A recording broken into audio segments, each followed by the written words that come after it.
Good morning, everybody, and welcome back to the Thin Green Line podcast. Wayne and I are pleased and honored to have Tom Kubiniec, founder and CEO of SecureIt Tactical Incorporated.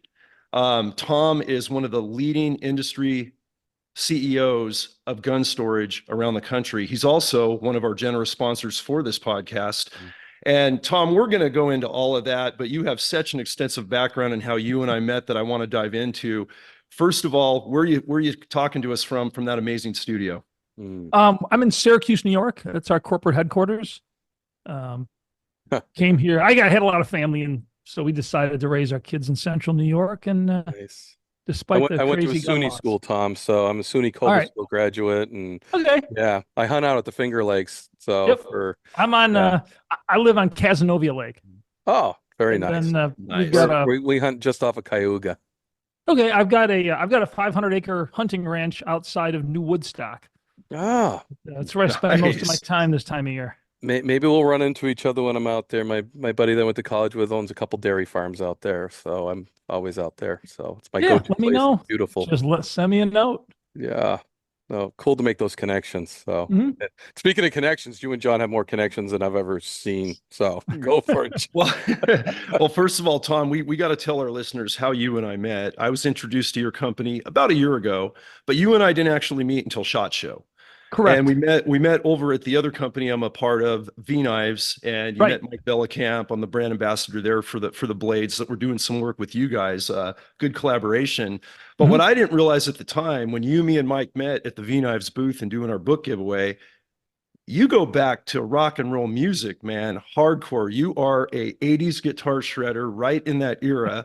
Mike's got a new metal band about to drop a debut album. I'm a lead singer in a cover rock band up here in Northwest Montana. So Yeah. I think we talk more about music and our history than we did anything to do with books or blades or gun storage boxes. So, hey, we're going to get to all your entrepreneurship, and we got a lot of conservation Mhm. stuff to talk about, because one thing we know from your background and the conversations you and I have had, you're a staunch advocate of wildlife conservation. Mhm. You're a staunch advocate of Second Amendment rights and how that all plays into Yeah. consumptive use and responsible use of wildlife and preservation conservation. But let's go back to the beginning, man. How did you become a musician? Our listeners are definitely into the music scene because I've kind of been kind of brought that out.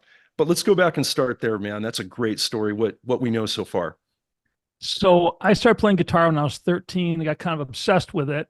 I started playing in bands when I was probably 15, 16. I was playing in bars well before I was 18 and legally able to do it. I graduated high school and I played all over the Northeast in bands. I was practicing probably 4 to 7, 8 hours a day. The 1983 Mike Varney Guitar Player magazine did an article on me as one of the best unknown guitar players. And phone started ringing, and I packed up, moved out to Los Angeles to pursue a career in music, and really thought my career was going to take off.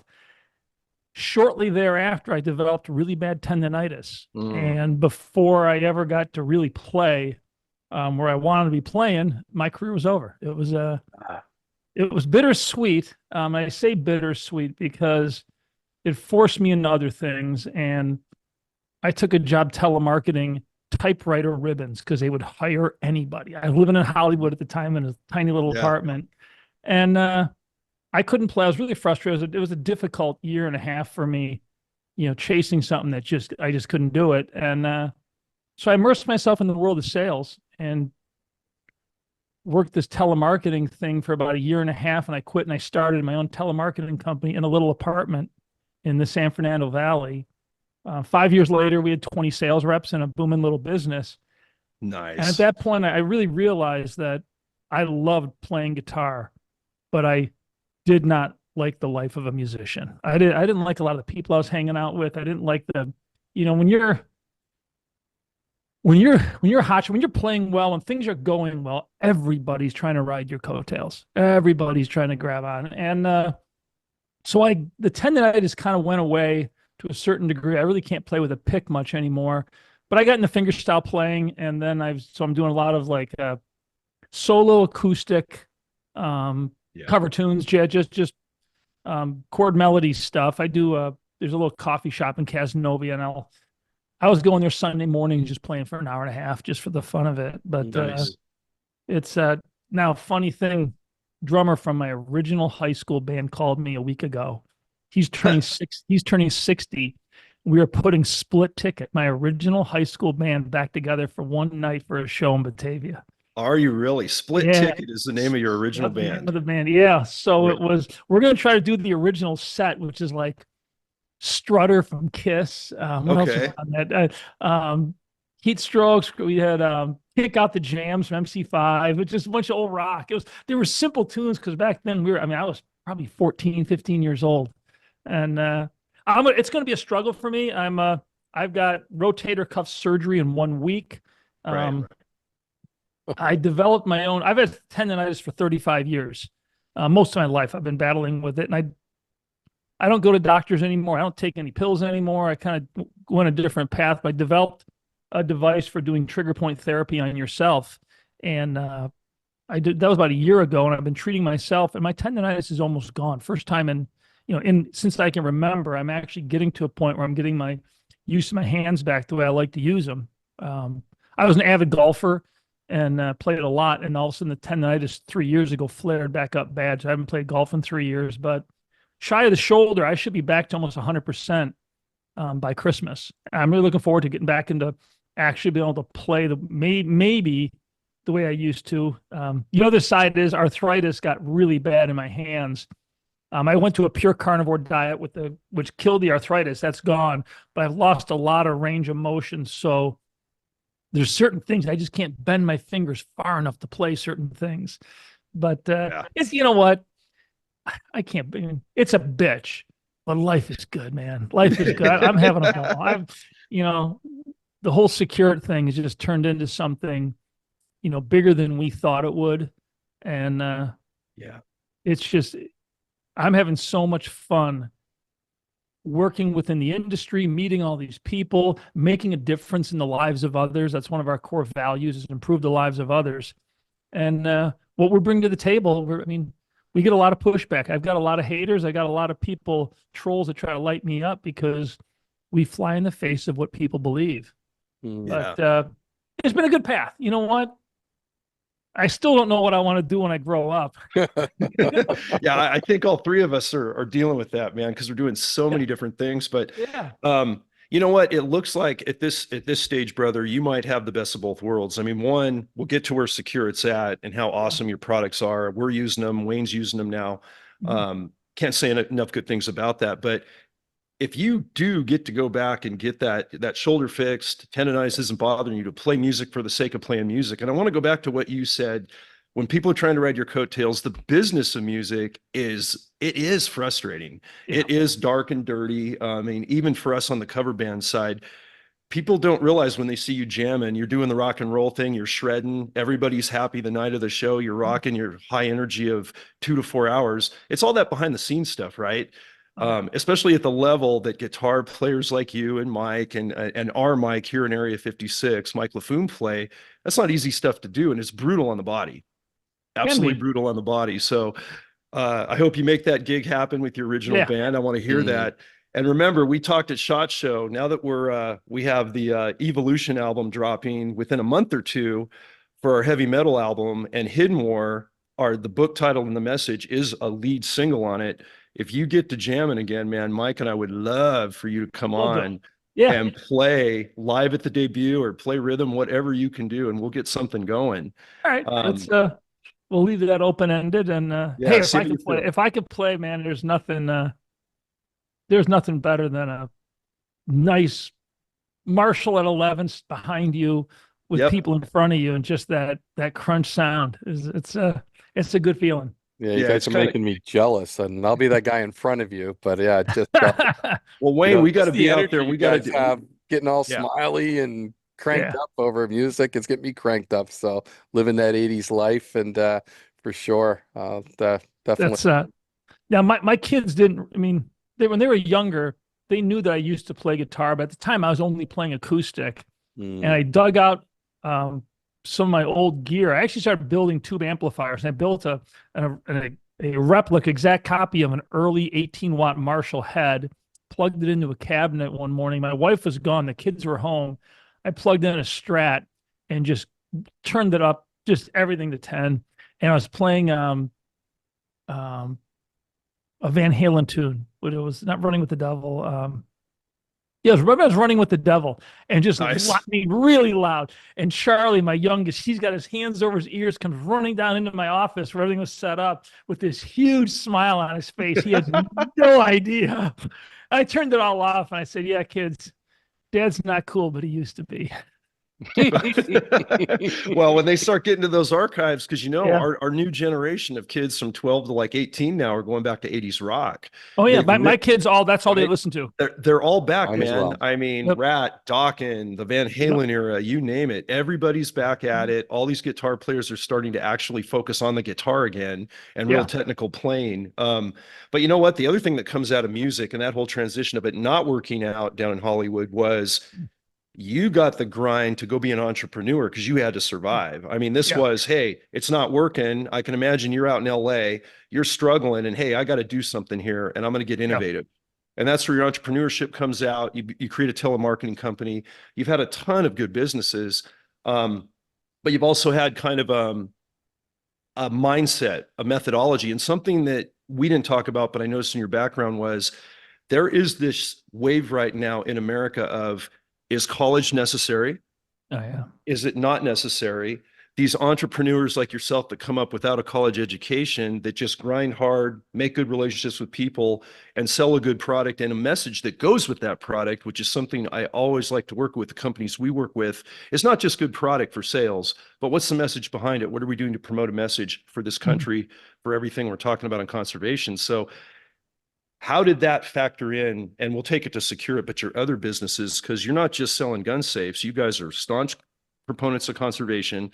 Obviously, the 2A, the 2A issue enters the equation every day. But talk about college. Do you think it's a good thing for some people, not a good thing for others like yourself?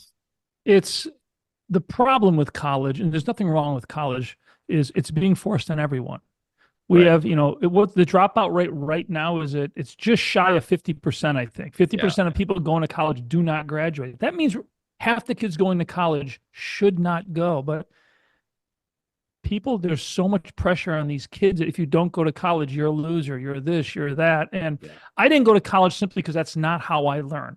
I do not learn sitting in a classroom. I didn't like it. I wasn't comfortable doing it. So I was my parents' biggest disappointment not going to college. They thought I was throwing my life away. They really did. And my first business started going and I all of a sudden started developing, things started growing. And all of a sudden, there's a point where they realized, all right, he was right. But again, I was right for me, but we're at a point now with college where at SecureIt, we have a whole list of colleges that we won't hire from. We absolutely will not hire from because I don't want the baggage. I don't want the woke bullshit baggage that comes with this stuff. And I will hire a kid who was an Eagle Scout and or someone who's got 4 years in the military and just showed any level of advancement in the military. And I say, you know what? I'll take that all day long over a 4-year degree because I think we're at a turning point though with the money you can make in trades and other channels.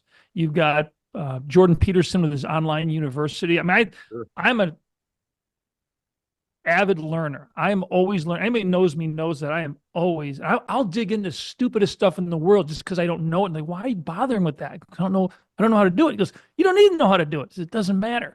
So I'm big on knowledge YouTube. is power. Yeah, YouTube learning. I'm just constantly. I'm learning how to TIG weld right now. I got to fix one thing that's stainless steel. So I'm going to learn how to TIG weld to fix this one thing. But again, it's just, I want to know how to do it. I want to, it's having the hunting property. I've learned so much out there on the conservation side that I just didn't know. And I spend most mornings, I'm up 4:35. I'm out at sunup to use about 9-10 o'clock every day on the ranch, driving a track. Right now we're putting in fall food plots. Nice. And so just tractor planting, taking out trees, just whatever I can do. I think in another life, if I did this whole thing over again, I'd probably be a farmer. Yeah. It's just, being out It's in the good. land is just the It's best. just, isn't it? It's so rewarding in the It salt of the is. earth thing, you know, like Yeah. Wayne and I discuss all the time, whether I'm home in Montana or back on my old stomping grounds of California. It's at 4 a.m. to 8 a.m. I'm Yep. on one of our ranches. I'm out Yep. there, you know, working tule elk conservation, predator control, whatever, and just holding on to something near and dear that's so fleeting in this country. But to the college issue, I think there's a Yeah. little bit of a balance. I think what you said that really struck is somebody that comes from the military work, a work ethic, a self-starter, Mhm. that is gold right now of having that, you know, pride in what you're doing, that work ethic, that accountability. I know for me, both a undergraduate degree, a bachelor's and a master's degree were good because I was a working game warden through that process. Right. And, you know, Wayne, same way. And Wayne's son, Andrew, just graduated with honors and doing great things and is going to his alma mater school. And there's a young man that's going to utilize college because of his innate drive and Mhm. Right. his self drive and do good things with it. But for people just getting that degree to struggle to figure out what they want, I agree with you. It's like, I think Yeah. you're kind of spinning your wheels, and it's probably a 50-50 split, guys, for me, when I go back to all the friends and family I grew up with in the Silicon Valley, and then especially up here in Montana, probably less than 50% are going to go to college now because, Tom, like you said, trades, people that want to work and want to learn and want to be mechanical with their hands and have a trade that is, you know, it's not perishable. They can always find work of, you know, Yep. if we have an economic collapse or something crazy happens, like another COVID on steroids, let's say, pandemic. So, but it's kind of an interesting topic that's getting a lot of traction right now, and that really struck out. And Yeah. your input on that was really good to hear. Plumbers and electricians are going to make more than doctors and attorney. They are. They're starting right Absolutely. now. Yeah. I called 2-year my buddy who's a apprentice, and you're plumber. 115,000 a year. Yeah, Yeah. and I called him. I'm like, hey, I got this problem. He's like, yeah, I'll be there in like 3 weeks, Wayne. I'm like, we're friends. He goes, yeah, that's the friend schedule, man. Yeah. Yeah. Well, Yeah. what a Taking lot of care of you. people and kids, and they're not being taught this. And this comes to the high schools, your guidance departments, which are, I believe, just a joke. What's happening in high school is completely set up to drive kids to college. It's a Right. whole educational money, and they're getting all these kids in debt. And to me, it seems planned and organized. That sounds like conspiratorial, which I'm not a conspiracy guy, but when you look at the changes from when I was a kid to now, forcing everybody into college tuition, when Ugh, the government said we're going to make college affordable, all they did is make it easy to borrow money, and Yeah. tuition went through the roof. And 100%. it's just nuts. Yeah. But these kids don't feel they have an option. And what I'd like any kids listening is the greatest thing in life for me is solving problems, especially helping other people solve problems. If you're into the Yes. trades, I mean, you could be in a trade in construction and home improvement, electrical, where every day you get up and you got a different problem to solve. And not only you got a challenge that you're using your brain power to figure out, at the end of the day, you can look over your shoulder and say, I built that. You see the smiling person saying, I improved their life. I just saved that guy, or I just saved that lady. You know, there's more reward in that than looking at a computer screen saying, wow, we're up 4%. Yeah. I mean, Yeah. Yeah, it's, that's a good way to say it. And the other thing with that academic kind of computer screen tech world is it's a disconnection from community. It's a absolutely. disconnection from relating to people and doing like Yep. what we're doing today, having a conversation amongst three professionals that are like-minded and have totally different backgrounds. And I learned from you, I learned from Wayne, vice versa. And we get to build something that does, you know, improve lives. It does help. We're going to talk about SecureIt, but standout businesses that tell Yeah, us a little bit. Give I'm us. kind of curious about that thing you created for yourself to create, because you said you're a problem solver, and then you fixed yourself basically. You said you're almost done with your tendonitis, or I just had So operations on my carpal let's, tunnels, and Yeah. let's, so yeah, I can hit that I'm just quick. fascinated when you brought that up. I'm like, and then you'd say you're a problem solver, and that's exactly what you are. So I want to hear about the latest problem you solved, Tom. Well, the problem I solved was my personal health. It was more than just tendonitis. If you've ever sat and waited 10 days for biopsy results, they'll Mm, change your world. And I've done that a couple of times. Mm, My liver was failing. My blood pressure was through the roof. mm, Um, Tendonitis was bad. My arthritis was getting to the point where my back was really bad. My hands, I had to run hot water on my hands every morning just so I could move my fingers. And the doctors just kept this pill, that pill, this pill, all these mm, different things. And it wasn't working. I remember telling my wife about 2.5, 3 years ago, I said, honey, we better get the things done we want to get done because I'm not going to be able to do much in 10 years at the way this is going. Mhm. And we had a conversation about that. And then I started doing my own research and looking into things. And what's really interesting, and this is fascinating, and it's absolutely what happened. If you're doing medical research, I encourage everybody to do their own, get a VPN, and you need to connect to the internet either in Europe, I use Sweden, or I go to Australia. Because if you're searching Google for healthcare related information in America, it's all driven through the pharmaceutical industry. Everything is about the pharma and what pill will fix you. When you go to Europe, you get very different results. And that's when I started finding out the whole cholesterol thing is just bullshit. High cholesterol, that's been disproven. High cholesterol is not a driver of the health issues they say it is in America. And the tests, peer-reviewed studies have all been done. They're just not here because we're driven by pharmaceutical. So based on the research I started doing and just basically uncovering stones, I'd get up, 4 a.m. and there was a couple of winters ago, I spent 3 hours every morning. Reading these studies that are mind-numbingly awful, but I had to get to the bottom of it. I switched to a pure carnivore diet, so I eat red meat and water. In fact, I've got to just finish before our podcast my morning ribeye, and then I do a New York strip in the morning or a ribeye, and then a ribeye at night. I do 2 meals a day, but switching to carnivore diet and eliminating everything, and 90 days in, my doctor was absolutely blown away at my blood work. Every single thing I'd been dealing with was gone. And the underlying thing, when I told him, because he's like, well, Tom, you got to eat some vegetables. I go, why? They were killing me. I said, and he looks at me, I go, do you know anybody my age that's got blood work that looks that good? I didn't know how it looked. He said, good point. But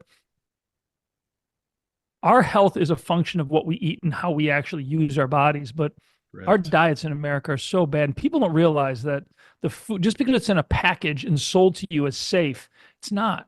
And Not for at me, all. green vegetables have natural toxins, and we all tolerate them as kids because our bodies are strong. I'm now 62 years old. As you get older, all of a sudden people start developing things like high blood pressure or arthritis. Your body is simply unable to deal with the poisons that you're putting in it, and it starts reacting in other ways. I went pure carnivore. I ate 30% fat, which is people say, oh my God, it's bullshit. I eat a lot of fat and meat. And I jumped out of the back of my F-250 yesterday, walked off the back and just jumped off, landed and kept going. A buddy of mine helps me up on the ranch. He's my age. He's like, Jesus, if I did that, I'd kill myself. He's like, I what are you didn't think eating, about man? it. What are you eating? 3 years ago, 3 years ago, I had to sit down. I had to be very careful getting out of that truck so I wouldn't hurt my back. And so it's health, healthcare. If you're going to doctors, I'm not faulting doctors because they're only taught what they're taught. And American healthcare is taught we test for problems and then we give pills to correct problems. But we never say what, like I had high blood pressure. You want us to give me these beta blockers for high blood pressure. What's causing high blood pressure? Oh, it's just heredity. Well, no, it's not. Actually, it's not heredity. It's diet. And actually, and there's low sodium. I went an ultra low sodium diet. I felt like shit for 6 months. I now eat a lot of salt and I still have low blood. My blood pressure's fine. Yeah, I think you hit it on the head. It's activity, it's actually doing something physical, breathing air, working the heart and lungs, getting cardio, getting strength, whether you're hiking the ranch, swimming, snowshoeing, whatever the case may be. But it's ironic that you mentioned the carnivore diet because so many more people are trying it. I'm going to go back to Mike Vellicamp, who you met with V-Knives. He just has been doing it now for about 6 months. And Tom, I'm not kidding. He lost 27 to 30 pounds. His blood pressure completely dropped, and he's doing the same thing you're doing. We just had this conversation a week ago. A lot of salt is going in because he's shredding every day and recording an album and being physical again. So with that combination, now that he's just approaching 50 in a week or two, he's a much healthier looking 50 than I would have said he was going to be at 49, even back at SHOT Show. So there's something to this.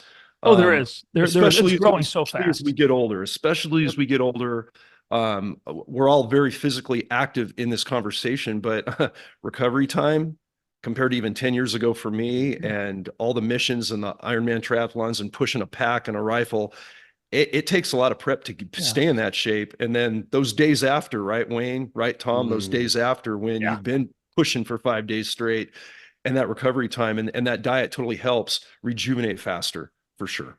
It does. My recovery time is so fast now. I rarely get sore from doing hard work. I can tell at night, like, wow, I had a busy day today. You know, I spent a lot of time chopping trees down, making firewood right now.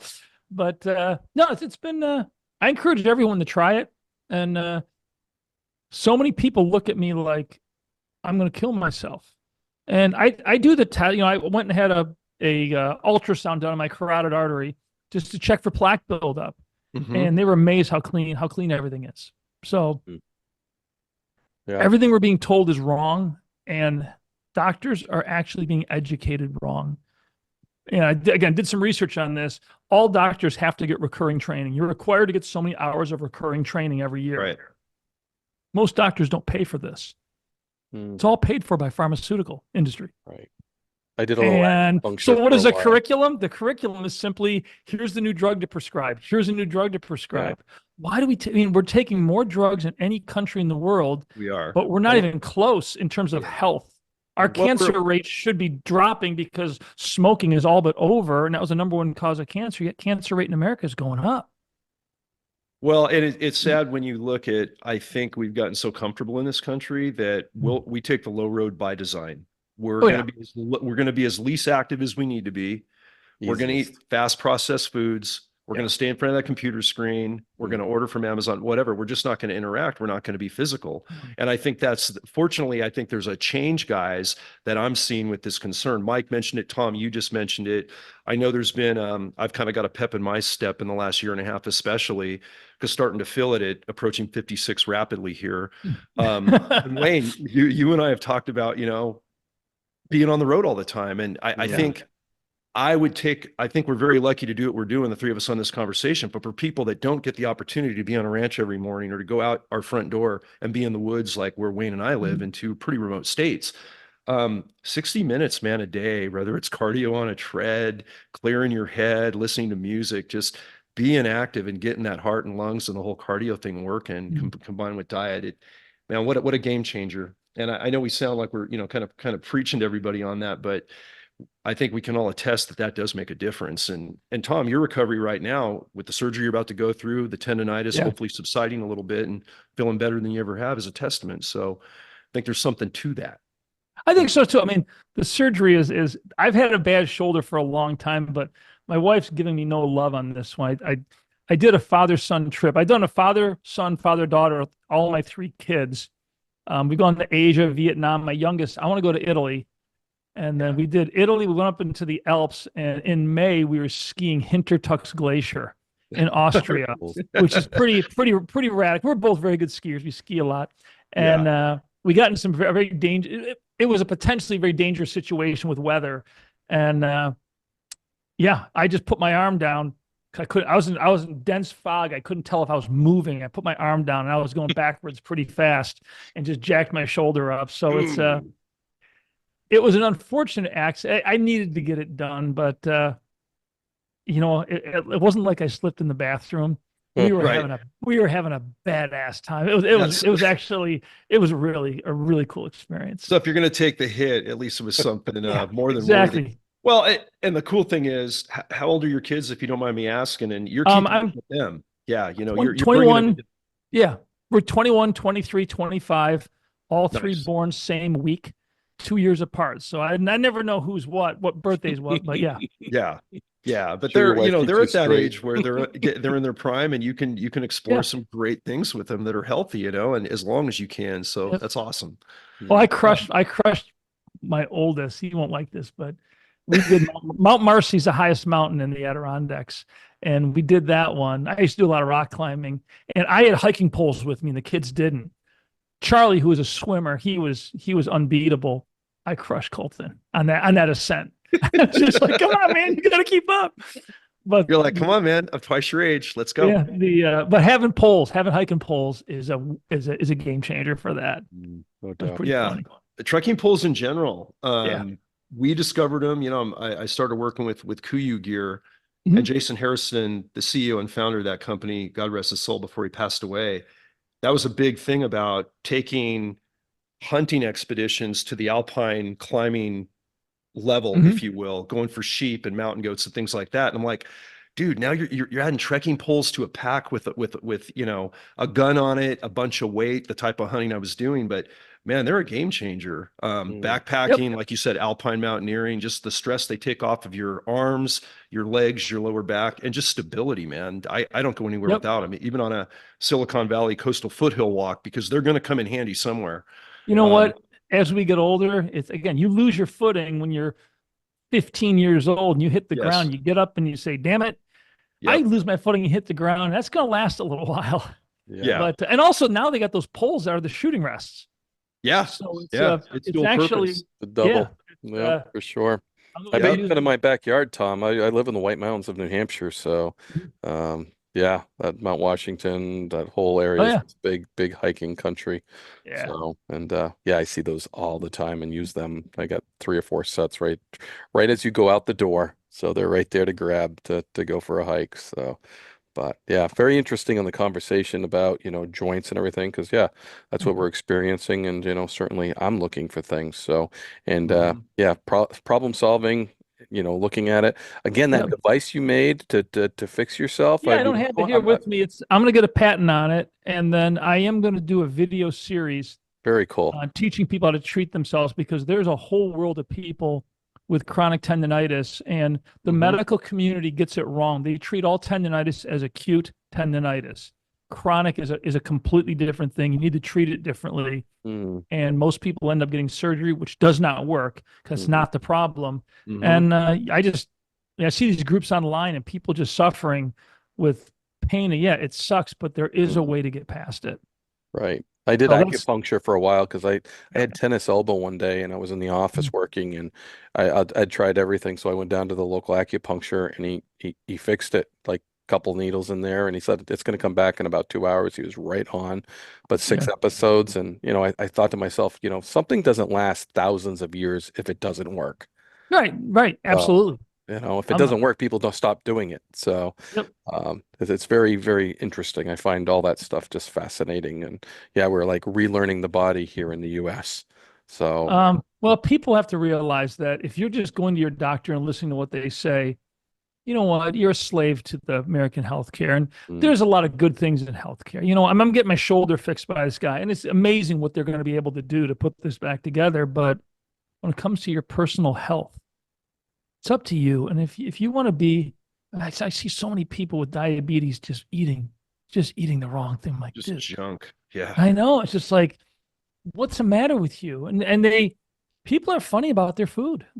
It's crazy. Um, yeah, I don't know. uh, very cool. I always Thanks viewed for food as sharing. something to get out of the waste and get back to living.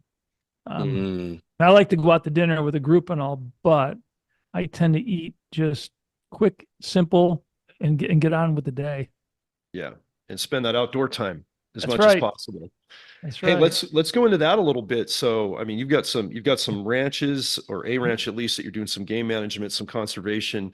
When did that start for you? I know it has a lot to do with some of the SecureIt message we're going to talk about, but how did you get into that? Were you raised as a hunter, as an angler, as a No, conservationist?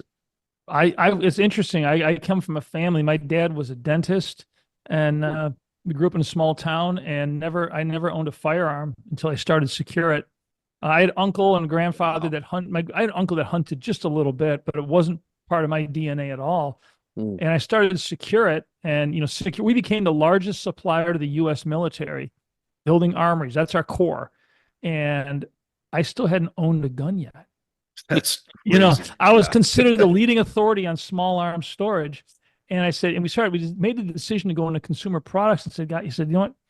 I can't do this if I'm not. I have to know what this is. Right. You got So I to, went out and started. So I picked up a Mossberg 500, and then I picked up an AR-15 and a little Beretta Storm, and I started taking training classes, defense classes.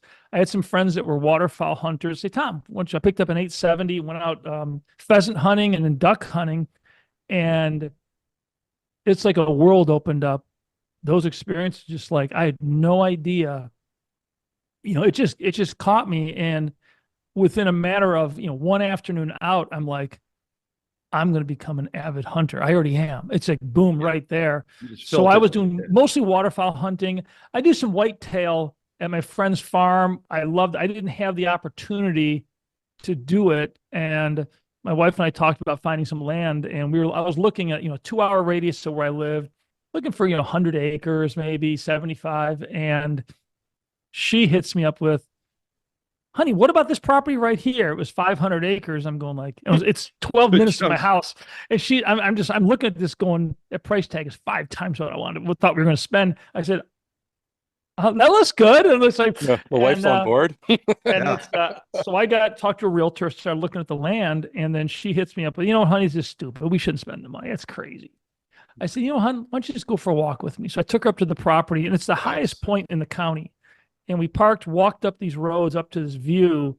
And that was on a Sunday. She had a very nice time walking. I went to work Monday morning. She said, honey, that's a walk I'll never forget. Let's talk about the land. And we Nice. closed on it shortly thereafter. And we call it the SecureIt Ranch. And we opened it up to all the employees. Right now, it's a lot of trails. I've got a pole barn up. We're going to be building a cabin, like a log cabin, chalet, kind of a home up on the property with big decks, great views. And we're just going to open it up to anybody in the company that needs a break can get up there. And Nice. what we're doing right now is we're moving the land into a conservation easement so that it's a state program so that nobody will ever be able to build on that property. Some people tell me, Tom, you're going to take a hit when you try to sell it. I say, well, I'm probably not going to sell it. My kids may take a hit. I don't care. But it's 500 acres of land that now within the easement, I'm cutting out. I've got like 4 acres where I'm going to be able to build a homestead. And I've got 2 other sites that we're going to put up like hunting cabins. Yeah. Really more because there's some areas that you can't get to easily, but the views are incredible. It's heavily wooded, and we're going to put like a couple of small container homes up there with just a place to hang out. But other than that, the land will be, I can log, fish, hunt, do whatever I want to do on the land, but no developer can ever build on it. You know what, Tom, kudos for the conservation easement foresight on that. I go back to my old stomping grounds in California, look at all this absolutely amazing, pristine ranch land that literally, I'll take Santa Clara County where I grew up in the Silicon Valley suburbs, 152 threatened and endangered species all over those grasslands, those oak woodlands, migrating steelhead trout, some of the stuff you're familiar with after going through Hidden Moor and that story, what we're protecting. And then all of these ranchers now, as they're having their children and property taxes are going up and up and up on these 2,000, 5,000, 10,000 acre parcels. And the next generation may not continue the cattle industry. They may not continue to cowboy anymore. And this is going to get sold off to billion-dollar developers. They're going to be made into, luxury tracks, and all that open space that we all hold near and dear, selfishly, of course, goes away. But the conservation easement tool has been such a great one that all my rancher buddies are doing. They're like, oh, guess what we're going to do? We're going to keep that little trek for our relatives, our next generation. It's a brilliant plan, and have these corridors and get compensated, but still have that open space. And I mean, I know what it's like in New York, Wayne, in the developed areas of New Hampshire where you're at, and what I obviously saw in the old home state of California was just ridiculous. So not everybody knows what the conservation and easement process is, and I'm really glad you brought that up. Had no idea, but kudos for that. And the generational impact on that's a priceless investment. It's super cool that your wife It went is. for it. It has nothing to do with the dollars, because that experience for peace of mind, the spirituality of being and seeing those views, hey, you can't put a price tag on that, right? And No. one thing we can't buy, no matter how many, cubits we have in the ducat pocket, is we can't buy time. And we can't buy quality time with fresh air, with good people and relationships. And nature brings that to all of us, and it heals and it unifies as opposed to polarized. Something Wayne and I have talked about on this podcast since we started it during COVID, when, the shit show was at its peak, so to speak. So that's going to be really cool to see that develop, and hopefully we'll get to see it someday, man. But congratulations. Yeah, it's That's our fantastic. plan is to have a retreat out there that we can bring people to, and then we're going to continue. I'm not I've got my retirement account in the stock. I'm not a big believer in wheeling and dealing in markets. We buy land. I buy real estate because it's real. So we've got the 500 acres going to be set aside, and we've got some parcels around us. We're going to keep adding to it Nice. and make it into, we're up against a 10,000 acre state park. And then I've got a couple of dairy farmers around me. So it's a really nice piece of land. It's a great location, rugged. There's nothing flat on it. You're just up and down hills. There's streams, ponds. So it's not something, 30 years ago I ever thought I'd be doing. Sure. But I find myself spending more and more of my time out there. Awesome. Just because it's just so rewarding. And at the turn of the century, Tom, to set aside the Adirondack Park and the Catskill Park was just so impressive. So you talk about a conservation state at the turn of the century, Teddy Roosevelt, just amazing forethought of keeping land open. And you see that, in New York State. So one of the other things that always bogs in my mind is their water system that they built, again, 200 years ago. And it's amazing. You can drive, I don't know how many tractor trailers through those aqueducts and everything to supply a city of New York size still today. It's amazing. What's a shame with New York is we got 3 counties. That's 3 counties in the whole state that skew all the politics very, very, very left. Most of this state is very conservative. I'm not saying like we're just normal Americans who want to be left alone and enjoy our lives. And New York State is absolutely spectacular once you're away from New York. I mean, I'm not a gorgeous. Yeah, I don't know if I'll ever go to New York City again. If I got to do something there, I will. I won't not. I mean, I hate New York City, but it's like, okay, I've been there. I don't need to do that again. Right. I'm of the same mindset. I live in a town. I lived in LA for 20 years. Yeah. And I live in a town of 3,000 now on a lake in the mountains, and there's nothing better. So yeah, we can visit the crazy. We just don't have to live there anymore. Right? No, man. You know what? And that's a blessing. I've never had a bad dinner in New York City at a restaurant. Walk into any restaurant. Yeah, the food is fantastic. Yeah. But, I'll say the same thing for the Silicon Valley. And when I'm back in California, when in Rome, I go to my old haunts. But now that it's not home, I enjoy it a lot more. Well, I think the small town for sure. The politics of both those states, they seem to be in a competition to see who can be the most liberal. But the exodus of people out of California and the exodus out of New York is starting to have a big impact. They are. And the tract homes are not being built like they used to, and something's got to give because. I mean, I don't know. In New York State, people aren't packing up and leaving. What happens is all of our kids graduate from high school or college, and they all get jobs where the jobs are, and it's not here. My oldest lives in London. My daughter she's here now, but she's down in Savannah. My youngest, who's in West Virginia University, he's not coming back here. There's nothing here. There's no jobs for. Yeah. So all these kids are leaving, and then the population of New York State is getting older and older, and they're dying out. And these, our population is dropping pretty quickly right now. Yeah. And despite the illegals that they're pumping into New York City, there's a lot of empty houses in the Syracuse area just because population is dropping. No, I would agree. Just driving through it's definitely changed since I went to college there. And even the dairy farmers, my buddy says, I wish I was never in New York, Wayne. He goes, that's where I started. But, the regulations that are coming about. So he went to robotics because he's like, you either got to get ginormous or you got to go robots because of all. Who's your dairy farmer? Who's your friend? What's his name? My buddy, Steve Pat. So he's okay. Because I've got Gary Brink runs a dairy farm next to me. Yeah. And it's not a huge farm, but he went automated. He's going automated on everything. Yeah, and they have to survive. It's either automation or get huge. And when you're talking a huge dairy farm in New York, I mean, you're talking 20,000 cows or something. Yeah, it's massive, man.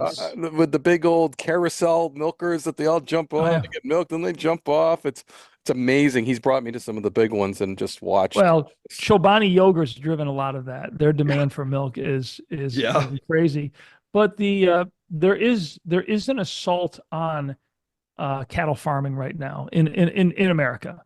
There is an attack. There are those who want to abolish because I've heard this in cow farts. It's like, look, guys, you go back 1,000 years, and there were more buffalo on this continent I mean, Mm. compared to the number of cows, I mean, it's like it's the most ridiculous thing in the world. And cattle are so much easier on the land than crop farming. Crop farming truly is destructive. I mean, look at what the level of the amount of chemicals used in farming now and the destructive nature of what they're doing.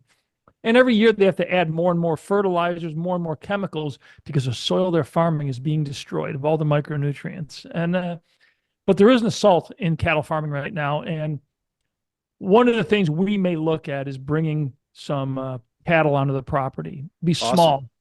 but it's Awesome. something I'm talking to. I don't know anything about it. Again, it's something to learn, but I'd have to find some kids who are really into it, hire them. We've got Texas Longhorns right down the road Nice. from me. Cool. And Yeah. I said, maybe just grab 30 head. Grab some 4-H kids. Yeah. Yeah. It would be so And let them cool. learn. Let them Yeah. learn working with stock. And you know, you hit it on the head when there is a misnomer out there. If you listen to the general media on cattle ranching, Yeah. you know, they're highly destructive in waterways, the methane release from the farts, the destructive of grasslands. And it's just the opposite. I want to go It back to the is. Silicon Valley cattle ranchers that I've grown up with. And when they do it right, and there are some that don't, and there are some that overgraze, as we all know, and they're that, you know, kind of non-exemplary example, if you will, that give it a bad name. But I haven't seen better conservationists that are doing selective grazing, moving their cattle around and enhancing other wildlife species. And I see these things working hand in hand.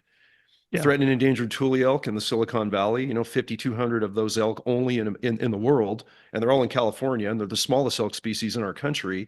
And the calves are calving next to cattle calves in coexistence as things are moved around for selective grazing, and those elk are thriving until the poachers or the cartel grows or predation starts, and that's where we come in with long guns. But Right. it's interesting, Tom, that you're working on that side of it and seeing that side of it, that you brought this up. And that takes me to the food plots. You mentioned food plots of what you're doing to enhance habitat quality on this ranch. Can you talk a little bit about that? What started that and what you're seeing as a result? I mean, let's just go at its core then. We selfishly wanted to keep the deer on our property. Of course. Yeah.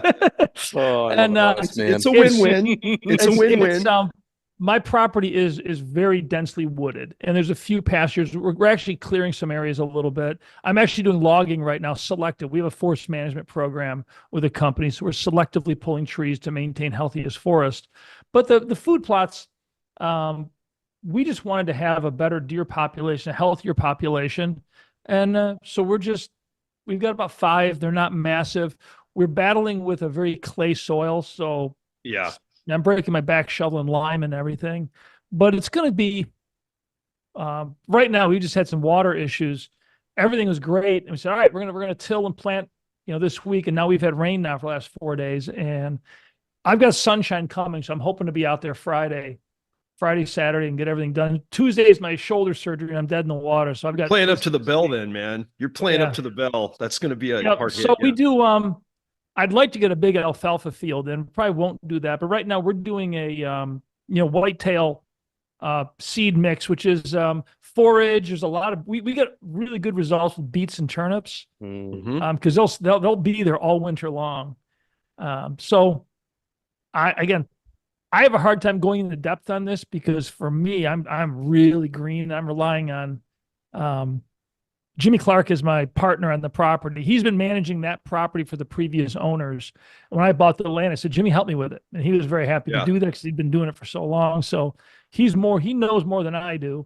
And, but it's funny that I got a decent sized pole barn, and it's slowly running out of room as we add, just got a big tiller, a big king cutter tiller, and now we're gotta get a planter. I'm gonna look at like a ferminator, one of the seed planters. We're slowly, it's funny, but once you're into the farming thing, it's kind of like buying gear when you're a guitar player. It is so cool to get like a new amp, a new effects pedal that does this cool delay thing. Yeah, then you're out in your farm, just like you get this cool implement that you drag behind a tractor.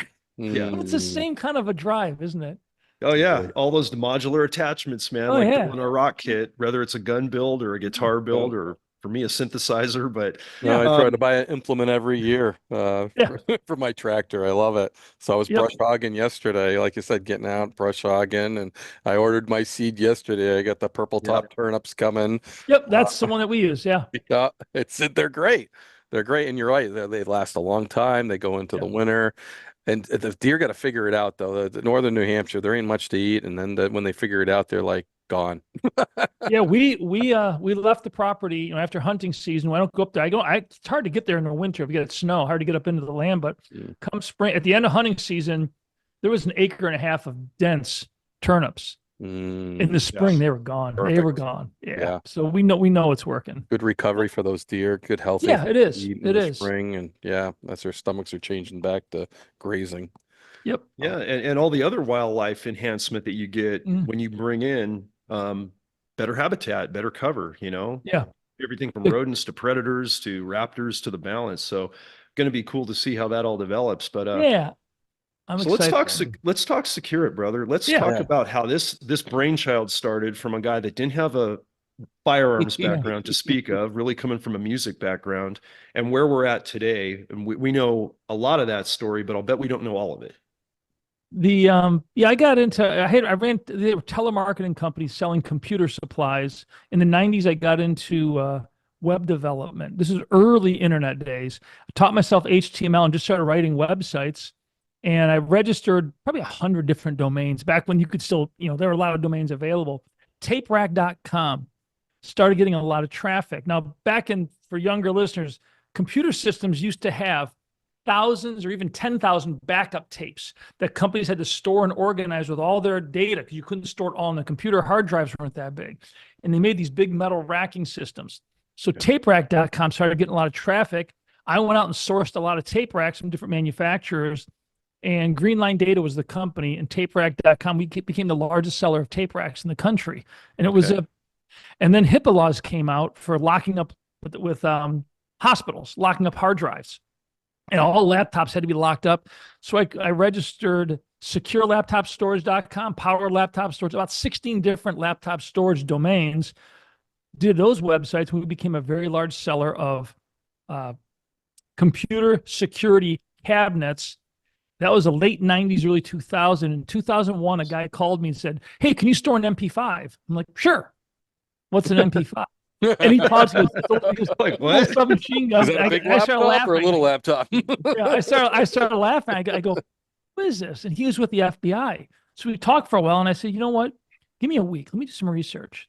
And this was 2001. I started doing some research. And back then, before Google, it wasn't as easy as now, but I found all these references about the military struggling there, transitioning from the M16 to the M4, which is a standard 39-inch rifle, to Right. really a modular weapon system. Yeah. And armories were failing. And I just was fascinated by this. So I called Steve Moulton, he ran the company that made my laptop cabinets. They were in Canada. I said, "Steve, what do you think about weapons storage?" He started laughing. He said, "Tom, had a conversation with the Canadian government a month ago. I'm already working on it." So we worked together to make a system. Greenline was a U.S. dealer of that system. And I started learning government contracting and getting into that. And it was slow going, but we slowly worked our way into it as a dealer for this Canadian system. Then in 2007, U.S. Army Special Forces Command was putting out a solicitation, we found out, for an arms room assessment contract. Their armories were a mess. They wanted to hire an outside firm to come in, survey all their armories, write them a report explaining why they're failing, and make recommendations. And we found out who the colonel was that was running the program down at Bragg, got a meeting scheduled with him. Now, Nice. SecureIt is a 3-person group within Greenline Data. It's me, Gary Myrick, and we had a girl in the office. So Gary and I go down to Bragg. It's the 8:00 meeting. We walk into his office, and it's hit me out of the blue. I walked up there and I said, "Good morning, Colonel. My name's Tom Kubiniec. I'm considered the leading authority in small arms storage and armory design. I think we're the company to do this for you." And we sat down and talked for like 20 minutes, which of a colonel's time, that's pretty good. We leave the meeting and we get out in the parking lot, and Gary's like, "What the hell was that?" I look and he goes, "Leading authority, small." I started laughing. I said, "Gary, it hit me out of the blue when I walked in. Nobody knows this. Nobody knows how to do this. There's no company that does armories." And we just claim that we're the pros from Dover. and nobody can tell him we're not. If we win this, we just got to back it up. So we were up against L3, Harris, General Dynamics, and I'm sure these big companies all put like $10 million bids in. Our bid was 410,000. And we actually did the math. What's it going to cost to do all this? For the next 18 months, I traveled all over the US. I went to every single special forces base, and was in every single armory for a day with the armorer, interview the armorer, watch the workflow, took a lot of photographs, shot video, and just, I had access that a civilian would never get. And over that 18 months, I became the leading authority on small arms storage and armory design. And it was during that time, seeing all the problems and realizing the problem was complexity. The problem was there were a lot of modular weapon racks. The Canadian one, the one we sold in Canada, was where the rack works when they get it. There's like, you have a cabinet, you got like 75 or 150 different components that you can use to store every single gun they have.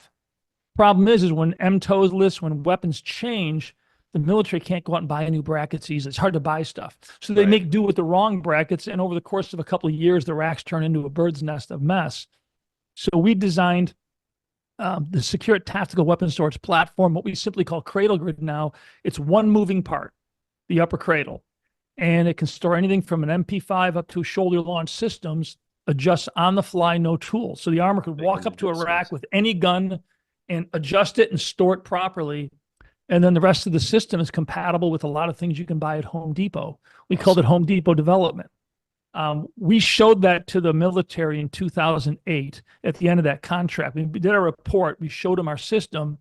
And by 2011, we were the primary supplier to the U.S. military. It just took off. Yeah. And then to close out how I got into consumer, in 2013, sequestration hit. Now, remember the forced government cutbacks. Right. And military budget was just hammered, and we were just blown out of the water. I went just under 6 months without getting a single order, making payroll, paying rent, paying my bills. I ended up laying off most of the staff. At that point, I had a plane. I was flying all over the Northeast. I'm a pilot, and things were just rocking. I ended up selling off everything I had. My wife and I were looking at little farmhouses. We're going to be selling our house. It was the last asset we had. And it was at that point, when your back's against the wall, we made the decision to go into consumer products. We never thought about it. But in the military, no matter how good we were, if Congress turned off the money, if they cut the budget, I mean, I'm done. I'm dead in the water. So regardless of quality, sure. We started making smaller cabinets and things focused on consumer. Launched our first consumer product in 2014. And it was, again, this is something new for us, slow going in. 2015, we started getting traction. By 2020, we were 18. At that point, we were under $1 million in sales. I mean, in the military, we were rocking. We were just decimated. And then by 2020, we were about 18 million in sales. We made Inc. magazine's fastest growing companies in America in 2018 and 2020. And it just took off. And during that time, though, I got into hunting in 2008, 2009. Then I started doing some tactical training classes with my boys down at Paramount Tactical with Gary Melton. And Gary and I become friends. In fact, he's one of our, we can talk about it. He's one of our training center. It's a training center that's a SecureIt destination. You know, people can go and get training and see our products. But I just got caught up in the whole world of defensive shooting, long range. I really enjoyed long range shooting. My boys and I we did 2 classes together. One was a defensive carbine class, and my oldest Colton won at the end of the whole thing. There's a big competition. He won. Then we did the long range precision shooting 2 years later, and Charlie, my youngest, won that one. He doesn't shoot that much. Damn, that kid. He's just standing position with a rifle. He can hit steel at 300 yards and just bink it. He's natural. Yeah. He is, he's very good at that. And my oldest is very good with clays. I don't shoot moving targets very well, but no, I just found it fascinating and just enjoyed it so much that I now have a fairly sizable gun collection. I try to shoot a lot. I haven't been shooting much. However, New York State has very difficult handgun laws, as most people know. And I hate bureaucracy. And I've always been I'm a carbine guy. I'm a shotgun guy. If I'm considering home defense, I'm going with an AR-15 because I feel that's the best choice. but I just got my New York State pistol permit. So I am, there you go. I've now, prior to even getting the permit, I've done several classes with Gary, and then I did a 5-day out of Gunsight Academy. So we're, once my shoulder's done, I'm going to get my 10,000 reps in, blow through some ammo, and I want to become very proficient with a handgun. I don't know if I'll carry a gun or not. I live in an area where I don't feel I need to. That's going to be that's a decision. That's a big decision, and I'm just not there yet. But yeah, no, that's awesome, brother. But having the knowledge and the background and the familiarity now is fantastic. And, I mean, I really wasn't aware of your company, honestly, till about 18 months ago, and blown away by the product, obviously. And now using your Answer and your Agile and the Fast Box. I mean, they really are awesome. They really do kind of change the game with modularity, and we can plug and play, and we don't even have to sell this product. It kind of sells itself, and doing a lot of good work with you on the sponsorship side, and also promoting what we're about and what we're talking about, conservation in 2A. What's next for SecureIt? And before we part today, can you tell people how to find you guys on social media, website, whatever the case may be, if they want to buy a strong box? I know there's smaller boxes coming out for the vehicle that are modular, can go on the bed stand, they can be moved into a vehicle and things like that, which we're all very excited to see soon. Tell us about that access for our listeners, please. It's, if you just Google search SecureIt, we're all over everything. Our name is pretty unique. It's SecureItGunStorage.com, and then SecureIt Tacticals, the military side. But just a Google search, or if you want to use Brave or any of the non-Google search engines, our name will get you where you need to be. And new things happening with SecureIt. We've expanded. We're really building out the modularity side of what we do. The Agile cabinet is our #1 seller, and it's we struggle to keep it in stock there. It's very popular, but now we're adding the ammo, the stackers, and a whole series of other cabinets. So you're going to have the Agile basic gun safe. Then you can have drawer units under it, ammo above it. And it's really about the organization of gear and guns, because we learned this in the military. The guns are easy. The volume of high value gear associated with military weapons is growing exponentially. And we see that now in the consumer civilian side, especially in hunting, is the amount of gear that people are now using. Right. You go back in the 60s, and it was like a Marlin 30-30 with iron sights and a pair of binoculars, maybe, and that was it. Not even but now you've got all the gear that goes along, from optics to the ozone generators, the camera, all this stuff. So wind we're meters, finding, though, that computers, all of it. Yeah. It is, but that organization of gear is critical and makes life so much easier. And the gun safe industry simply won't address it. So we're taking our the reason why the Marine Corps now is moving to SecureIt exclusively, the reason we do the SEAL teams and we're doing special forces, is the integration of gear and guns, the ability to store and organize things in a way that inventory for them is easy, grab and go, it's fast. And civilians want the same thing. Sometimes they don't know it, but once they see it, they're like, holy cow. And once they use our system, and we went through this growth curve, we made, fastest company in America, all this stuff. We spent zero on advertising. It was all customer word of mouth, and just people get our system. And we estimate the average customer shows 9 people what we do. And that's kind of how we've got our growth. But we're looking at some different advertising things. We don't do a lot of crazy advertising. We do more sponsorship things, partnership. And what we're rolling out now, we've just opened our first 2 SecureIt experience centers. Gunsight Academy is America's oldest and largest training center, and they are now a SecureIt experience center. All of our products are there. They're going to be offering classes. We're a big proponent of train with your safe. If you're using a handgun for home defense, it needs to be locked. And we can get into that. We don't have to, but there's a ton of data but just because your handgun is locked in a safe doesn't mean you don't have sub 1 second access. Get to it. Yeah. You guys have proven that with the training and with the device. But they're going to be offering part of their classes are the idea of when you practice your dry fire, your draw, all these drills you practice with a handgun. Well, if you got your guns in a safe, simply practice access. Everything we make is classed as fast access. We have a proprietary lock system that's very, very secure, but very fast access. And when you practice in the dark with your eyes closed, I can remove a gun and be in a defensive position sub 2 seconds. I mean, sub 1 second in many cases. So that's our first experience center. Then Gary Melton Summit Point Training Center is run by Gary Melton with Paramount Tactical. That's the big government facility north of it's in Virginia near Winchester. It's a big facility. They do all the defensive driving and everything. He does a lot of great classes there, and that's an experience center. We want to open up probably 4 more in the next 6 months, but then ultimately have places around the country where people can go, because gun safes are sold in stores where a guy says, "Hey, buy the biggest safe you can afford. Hey, get a fire rating." I'm just like, right. No, a lot more to it that isn't addressed, for sure. We put our safes in training centers because that's what's important. Is we're a performance brand. A gun safe is a passive, like a Liberty safe is a passive piece of equipment. You put it in your basement. At the end of the day, your gun goes in it.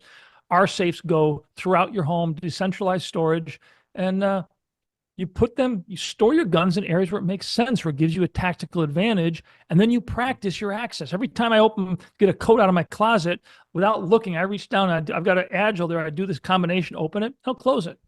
Somebody comes to my front door. I mean, nobody knows I own firearms, yet I'm never more than 2 to 3 seconds away from being armed. Yeah. And that's kind of where we're trying to get people. So it's right now things are going good. COVID was strange for our whole industry. But right now we're in a really good spot. Things are growing. There's a lot of excitement and buzz around what we're doing. That's fantastic, man. And it really changes the game when you talk about preparation and access, because you're right. Traditionally, gun storage was not about access or speed or deployment or practicality. It was about just keeping it safe and keeping it stored, and nobody can get to it. And it is a game changer. And I want to, before we part, I definitely want to talk about gear with your firearms being stored together. What a breath of fresh air that is, coming from being a tactical operator and having so much kit gear that made the guns look like small. And this is, this kit is in one place. These supplies and ammo are in another place. Then your firearms in another place.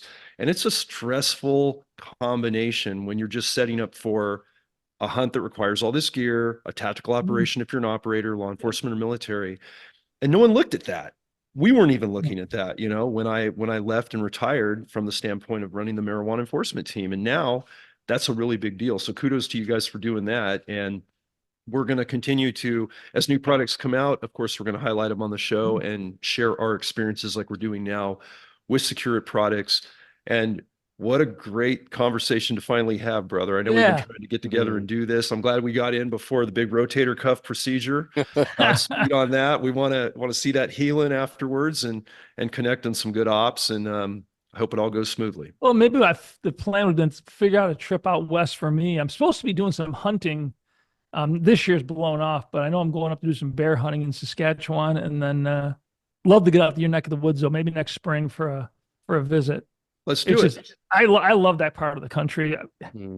I'd lived there. We got a lot of family here, and they're getting older. My wife's like, we're not living that far away from family because it's tough when you got a lot of family in their 80s. Well, it's the reality of life.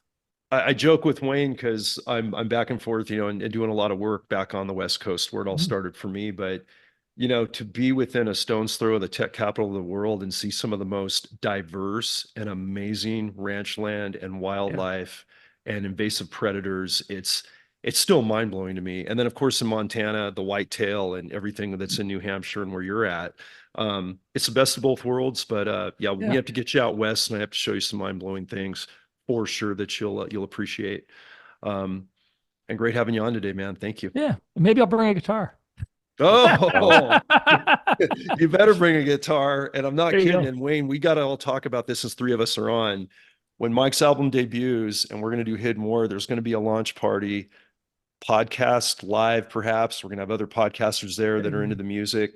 Tom, if you can make it to that, fantastic. And I want to say one thing musically and come back before we finish. And Tom, you'll appreciate this, and so will you, Wayne, because you talked about tractors on your property. So, Tom, I don't know if you've seen this on Amazon Prime, but there's a show that Geddy Lee, the notorious, infamous bassist and lead singer of Rush, did. It's called are bass players humans too? And he's going around interviewing other tier one bass players and going on to, their homesteads or going into their homes and getting their backgrounds. And one of the first episodes is he goes to Napa, California, wine country just north of where I grew up, where we had a ton of Met missions. And he gets with Les Claypool of Primus, who has a massive ranch up there. He's doing what you're doing. He's doing bass fishing. He's doing conservation. He's got his big tractor. He's like, all right, Getty, you're going to get in the tractor. You're going to move that brush pile because we just had the biggest wildfires in California history. And Getty's like, funny. I'm going to work this track hoe. What? And he's there working it, and Les is making that thing look like Optimus Prime and getting Getty on it. It was just hilarious seeing those two musicians get dirty on their ranch.